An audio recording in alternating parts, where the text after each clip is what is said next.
ជំរាបសួរបងប្អូនទាំងអស់គ្នាបងប្អូនឥឡូវយើងមកកម្មភាពមកស៊ុយត្រីថ្ងៃនេះនេះមកស៊ុយត្រីលេងជាមួយប្រឡងក្មេងៗធីមដៃចាស់នេះធីមថ្មីបងប្អូនជួយណែនាំផងនេះហើយកំពុងតែរៀបចំនុយបងប្អូនរៀបចំនុយបងប្អូនរៀនរៀបហ្នឹងហើយរៀនរៀបតឹមទិញនុយថ្មីអស់20000ឥឡូវយើងចាប់ដើមនេះបងប្អូនយើងរៀបចំនុយយើងឲ្យស្អាតដាក់នេះយើងសាក់លើមើលហើយយើងចាប់ដើមបងប្អូននេះមើលប្រឡងយើងនោះអែមដែរប្រឡងអែមតែសោកស្ដាយដែរមនុស្សជុំវិញហ្នឹងលេអត់ស៊ីសោះថ្ងៃហ្នឹងសើចុយម៉ៃព្រោះថ្ងៃហ្នឹងវាអត់សូវមានខ្យល់ណាមួយនុយដែកហ្នឹងវាណាមួយអត់សូវស៊ីកាសធាតុមើលល្អដែរតែអត់ស៊ីប្រយហ្នឹងទាញស៊ីដែរតែដាច់នុយស៊ីដាច់មាត់ស៊ីហើយដាច់មាត់អត់មានជាប់សោះទេចុងក្រោយគឺអំបិលចាប់ដើម let's go ឥឡូវវិលមកជួបនេះបងប្អូននេះមើលធីមប្រូហេងដល់ហើយស៊ូចូលខែស្បាត់តាមបាត់ត្រីមកនេះមេស្បាត់តាមមើលចាប់ដើមលេងនេះអែមត្រីមកហើយលេងតដល់ហើយវាស្ងប់ខ្យល់ពេកវាអត់មានខ្យល់ដល់ខ្ញុំវាអត់មានត្រីវាហើយណាមួយក្អែកនៅជុំវិញនឹងមើលខ្ញុំប្អូននុយតំទិញថ្មីបងប្អូននេះសាក់មើលនុយថ្មីតែចុងក្រោយគឺអត់ដែរបងប្អូននោះមើលអ្នកស្ទូចជុំវិញហ្នឹងអ្នកបកអែមហ្មងនិយាយរួមដូចមនុស្សច្រើនហ្មងជុំវិញហ្នឹងជុំវិញសងខាងហ្នឹងបងប្អូនសិតមនុស្សនេះខ្ញុំនេះអានោះមានដែរចេះបកតាមគេលេងទេបងប្អូនច្រើនអែម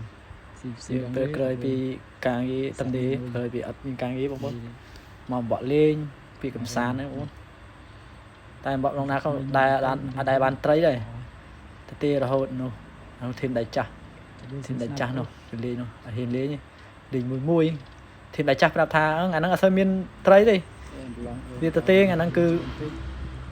អត់សូវមានត្រីឡើងទេបងធីមដៃចាស់ប្រាប់មកណោះមើលជុំវិញហ្មងជុំវិញហ្នឹងគឺនិយាយមកសិតតែអ្នកបំវក់ហ្មងតែត្រីវាផ្អើលវាដឹងស៊ីណាទៅណី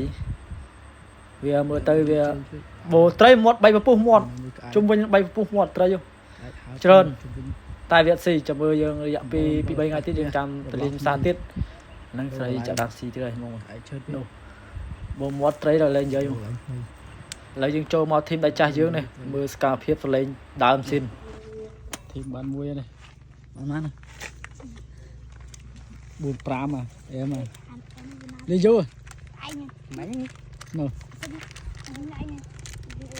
តំលេងមិញអានោះនុយគេនុយកែបមើល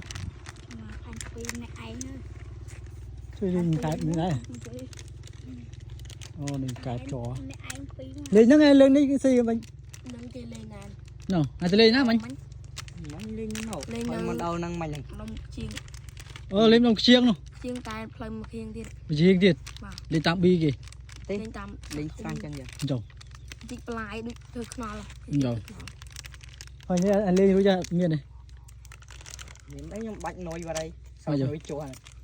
អូអានេះជួតំលេងមិញទេហ្នឹងហើយនុយជួខាំមិញលេងនុយគេនោះអត់ត្រីស៊ីនេះក្តីចុយម៉ែអែមណានេះរួចអត់ហើយតោះបាយ